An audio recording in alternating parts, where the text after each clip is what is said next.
根据上新的预报，风台上紧伫咧明仔载，也就是礼拜暗时，暴风圈会先吸到中南部沿海。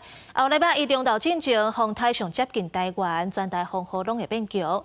气象署嘛提醒，虽然目前是轻度风台，不过风真强，范围嘛宽，民众就要特别注意。第4号风台丹纳斯透早2点形成，车5沙天东速度正慢，早起到五轮皮西南西平400多公里的所在。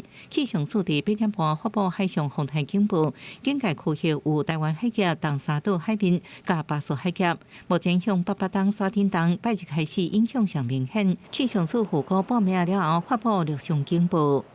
明天星期天到星期一的上半天将是影响我们比较明显、最明显的时刻。会发布陆上警报吗？有可能在今天深夜以后。气象署早起针对恒春半岛、大东山区发布大雨特报，提醒南部恒春半岛、大东甲澎湖沿海有长影现象，部分县市有强风出现，特别提醒风台中心可能正接近澎湖，要高度警戒。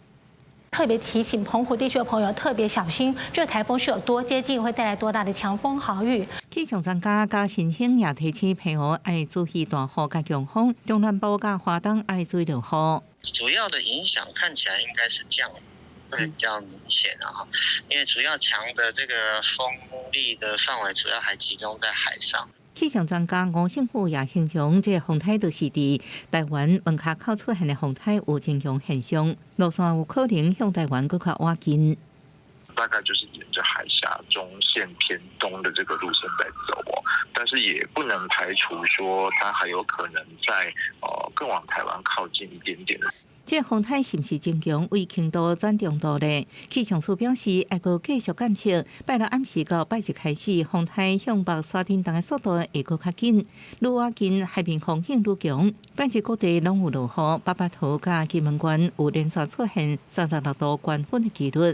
记者综合报道。